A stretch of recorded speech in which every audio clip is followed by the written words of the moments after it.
mesmo vai se encontrar no livro de Gênesis. É bem verdade, este livro é o princípio de tudo, haja visto que ele vai nos relatar acerca da criação, que Deus ele criou a terra, o mar e tudo que nele há. O livro de Gênesis, ele vai desde a criação até a geração de José. Quando nós paramos para esmiuçar este livro, nós vamos ter bastante ensinamentos, porque de fato tem muita coisa aqui para nós se aprofundarmos e aprender da palavra de Deus. Mas quando nós nos atentamos no capítulo 22, o contexto está na história de um homem chamado Abraão. Quem aqui não conhece a história do patriarca Abraão? É bem verdade que a história dele é de inspiração para todos nós.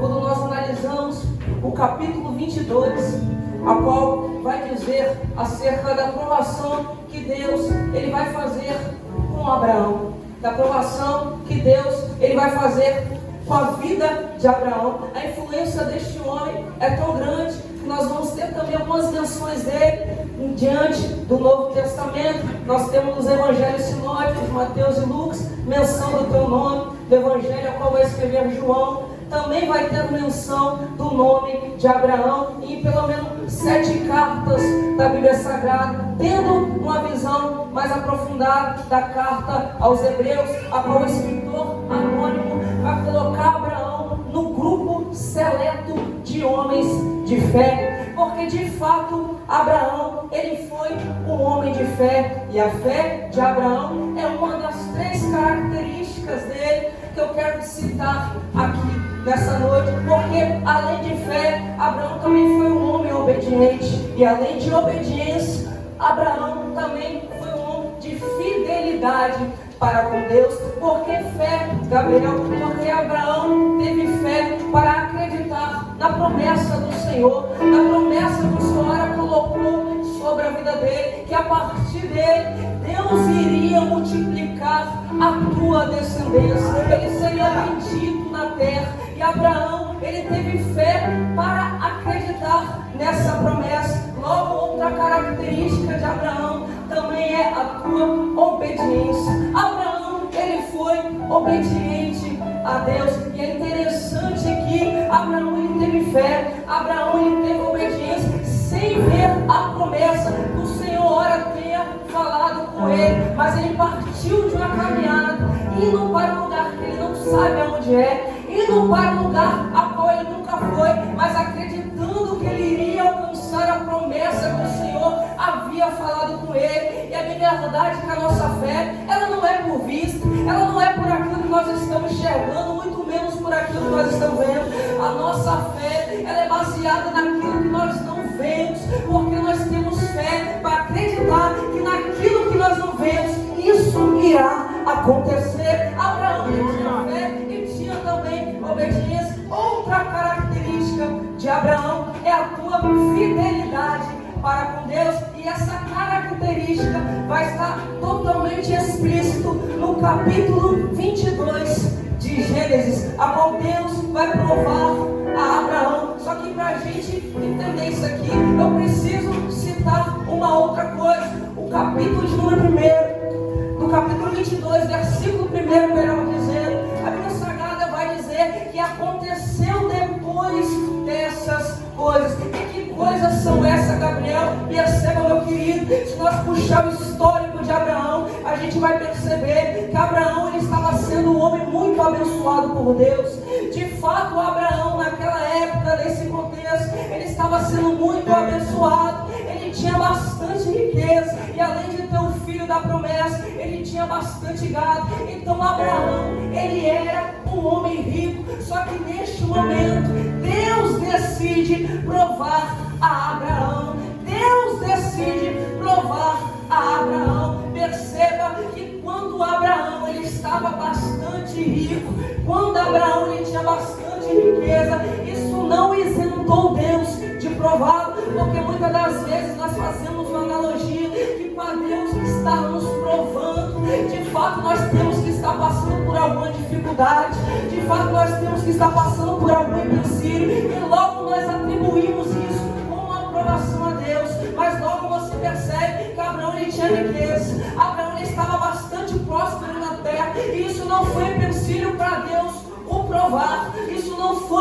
empecilho para Deus provar Abraão, porque Deus lá do céu olhou para Abraão, viu que de fato ele estava bastante rico na terra, viu que de fato ele estava bastante próximo da terra, mas ele olhou para Abraão e disse: eu vou provar esse homem, eu vou prová-lo. E Gabriel, qual é o intuito de Deus de provar a alguém? É simplesmente para amadurecimento. Eu vou repetir isso aqui. Deus, ele prova a alguém simplesmente para o teu amadurecimento, é para o teu crescimento, é para que de fato essa pessoa possa crescer. E muitas das vezes nós queremos evitar as provações de Deus, muitas das vezes nós queremos evitar as provações que venham no nosso cotidiano, ou no nosso dia a dia, ou tornada por Deus. Por que, Gabriel? Porque ninguém quer passar por provação, ninguém quer passar por luta, ninguém quer passar por um teste da tua fé. Só que é necessário que nós venhamos ser provados por Deus, para que de fato nós venhamos ter uma aprovação por Ele. Porque entenda, meu querido, Deus de fato Ele quer nos abençoar, Deus de fato Ele quer nos tornar próximos. Esse negócio de dizer que a gente tem que ser pobre, que a gente não tem que ter nada, isso é balela, isso é mentira, porque todas as coisas aqui na terra pertencem ao Senhor. E o Senhor Ele tem prazer de honrar aqueles que honram Ele. O Senhor Ele quer nos tornar bendito na terra sim, o Senhor Ele quer nos tornar próximo na terra sim.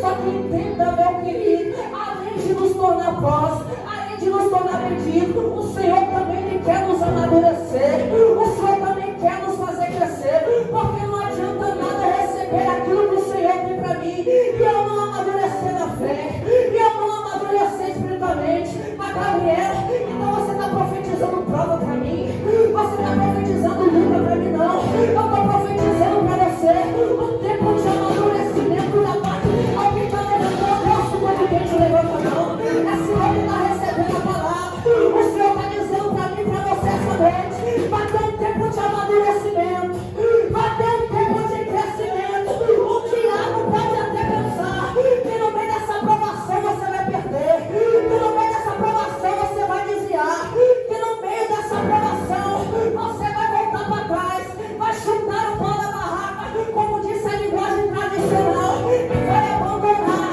a tua fé. Mas o Senhor está dizendo: a minha aprovação é para te aprovar, a minha aprovação é para te fazer crescer.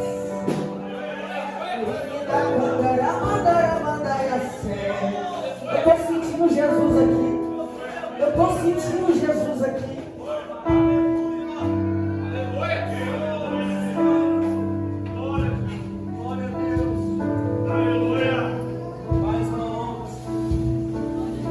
Não rejeita a aprovação de Deus, receba de bom grado, receba com alegria. Tiago vai escrever na tua carta aqui: a prova da nossa fé opera a paciência. Percebe que Ele prova a nossa fé, e essa aprovação da fé gera um fruto, a paciência. Olha que coisa linda. A Escritura Sagrada vai nos relatar, e fala a memória onde está escrito, que o povo que Deus, Ele provou o teu povo no deserto, para que de fato pudesse saber o que tinha no coração de cada um. Então o Senhor Ele tem um propósito a cada provação que Ele faz. Deus vai provar a Abraão. Qual é a aprovação de Deus para com Abraão? Deus vira para Abraão e fala: Abraão, pega o teu filho Isaac e sacrifica ele. Pega o teu filho Isaac, o teu único filho. Só que eu gosto dos detalhes da Bíblia Sagrada. Olha o que vai dizer detalhadamente o que o Senhor vai dizer para Abraão. E vamos tirar o ensinamento mediante esse versículo. Toma agora o teu filho, o teu único filho, Isaac, a quem amas. Isaac, a quem amas. Percebe que Deus Ele vai explanar o sentimento do pai Abraão para o teu filho Isaac. Amor. Percebe que Deus de fato Ele sabia o sentimento que o pai Abraão tinha para o teu filho.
desejamos, que nós queremos o pé acima de Deus. E um dos primeiros mandamentos, o maior mandamento, a qual o Senhor Jesus vai dizer: amarás teu Deus de todo o teu coração, amarás teu Deus de todo o teu entendimento e acima de todas as coisas. A prova de Abraão é essa: Abraão, será que você ama mais a mim?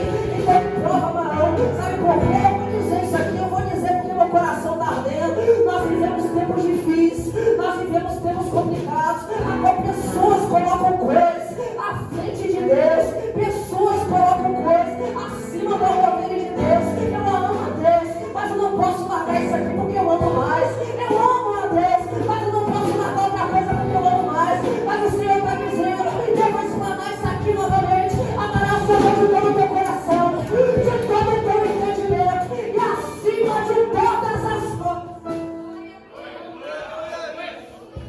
Não coloca nada na frente do teu amor de Deus. É preguiça. Meu amor para com Deus. Então Deus, ele prova a Abraão: entrega teu filho, Abraão, o teu único filho. E sabe o que eu acho interessante? Abraão, ele não questiona.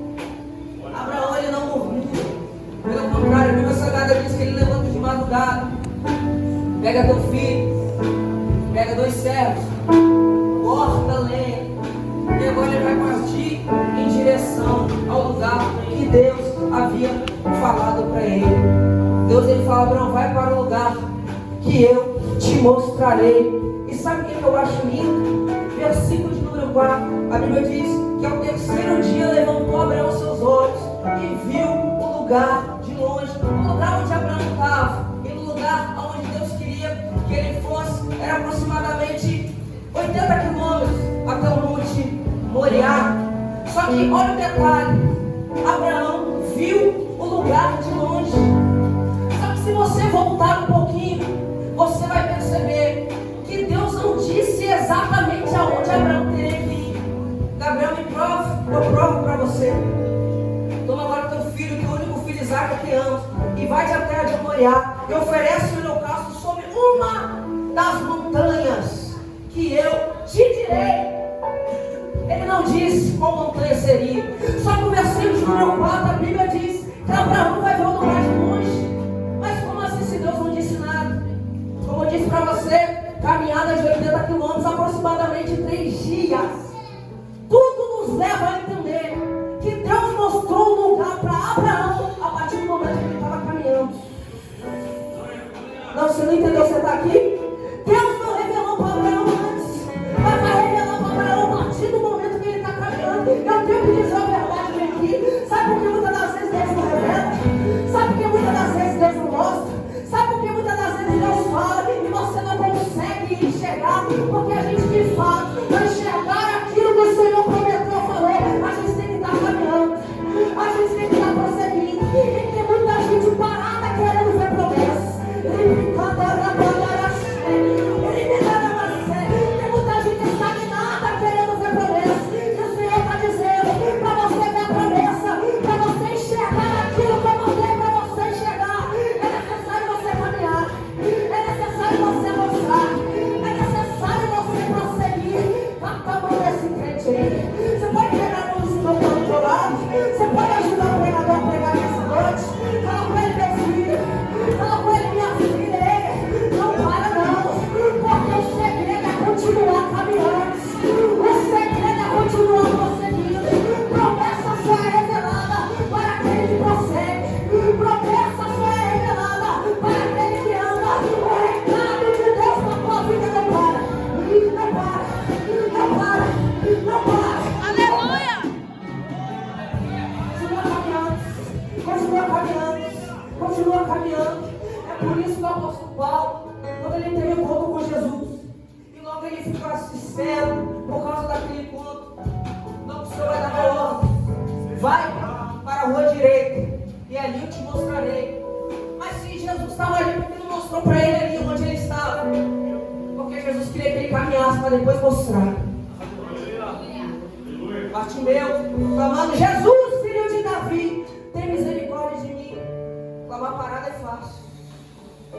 Chama ele até mim. Por quê? Porque eu só vou revelar, eu só vou fazer quando ele começar a caminhar. Ele me candará.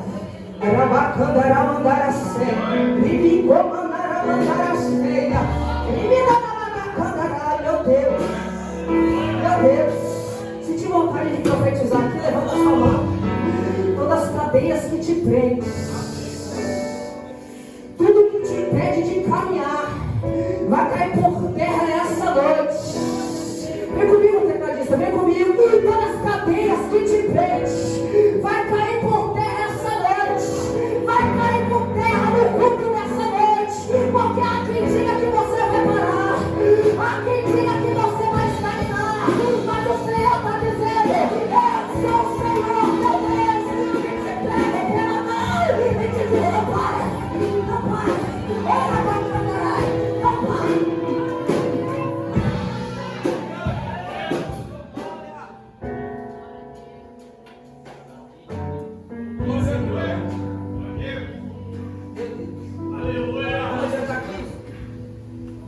Então Abraão ele vai ver de longe.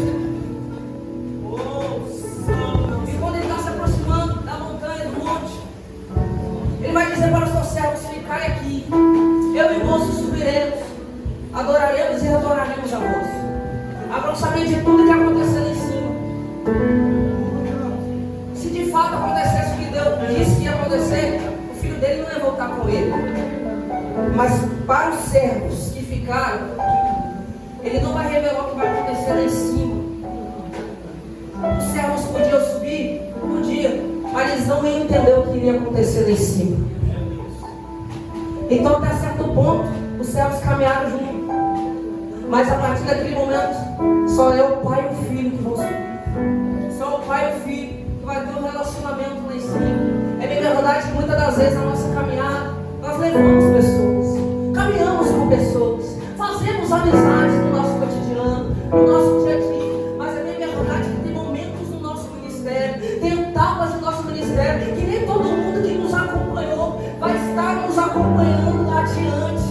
Nós temos que ter maturidade para entender que vai ter momentos a qual o pai vai querer ficar somente com o filho, vai ter momentos a qual que o filho vai estar somente com o pai. Então você tem que ter maturidade para entender que não é todo mundo que vai andar com você a todo tempo. Sabe o que acontece muitas das vezes? Eu vou falar isso aqui porque eu olho no meu dia a dia, eu olho no cotidiano, pessoas se frustrando por amizades sem se perder, pessoas se frustrando por causa de relacionamento que se perderam. O Senhor está dizendo: para, acorda, ei, vai ter momentos a qual eu vou querer de intimidade somente com você. Fulano pode até te acompanhar nesse determinado momento, mas ele não vai acompanhar mais. Tenha maturidade para entender que vai ter momentos a qual o pai vai querer apenas estar com o filho. Perceba o nosso Senhor Jesus no monte do Getsemane, ele vai subir com os seus discípulos. De repente, em determinado momento, ele vai dizer: ficai aqui, que eu vou subir. Se ele já estava com os seus discípulos, por que não subiu junto com eles logo, tudo de uma vez, e fazer ele todo mundo junto? O que iria de fato fazer é porque ele queria um momento de intimidade com o pai. E nem todo mundo está preparado, nem todo mundo está apto a estar nesse momento de intimidade, só você e o pai. Eu posso dizer uma verdade aqui para a tua vida: não tenta arrastar todo mundo, não. Não tenta puxar todo mundo, não. Vai ter pessoas que vão ficar pelo caminho, sim. Como também vai ter pessoas que vão te acompanhar.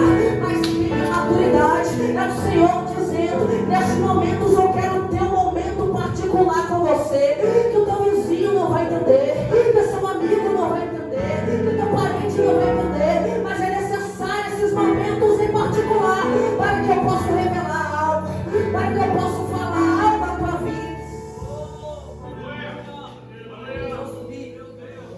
Já estou encerrando. Quando eles vão subir, a Bíblia diz que agora o pai pega a lenha, entrega para o filho, e o fogo e o cutelo fica com o pai. É bem verdade, bem provável, eu aqui conjecturando, e com certeza essa lenha, o fogo e o cutelo estava com servos. Isso é eclésia. Todavia, naquele momento, como os servos não estariam mais ali, alguém tinha que carregar. Eu fiz o questionamento: mas por que a lenha com o filho? Por que deu a lenha com o filho, ele fica com fogo, fica com cutelo? É bem curioso, porque apenas a lenha, o filho vai carregar a lenha. O fogo ia ser acendido lá em cima, mas o filho já estava com a lenha embaixo. O fogo ia ser acendido em cima, mas o filho já estava com a lenha. É bem verdade que para pegar fogo precisa de lenha. Muitas das vezes o filho quer fogo, mas não está com a lenha na mão. Muitas das vezes quer fogo, não está com lenha. Como é que vai pegar fogo, meu filho? Como é que vai fazer fogo, minha filha? É necessário que nós tenhamos a lenha na mão para pegar fogo. É necessário que nós tenhamos a lenha na mão para que de fato venha queimar. O problema é que nós vemos um culto como esse. Nós vemos uma noite de adoração como essa, sem lenha. Então falando, Deus, cadê o fogo? Deus, cadê o poder? Deus, cadê quando eu pulei no sapatinho e não reclamo, meu filho? É porque você não está com lenha na mão. Porque quando você está com lenha na mão, o fogo pega. O fogo pega. É necessário que nós carregamos a lenha. O filho vai carregando a lenha. Sobe com o pai. Se coloca de pé. Se coloca de pé. Aleluia. Glória a Deus. O filho carrega a lenha com o pai. E ele sobe.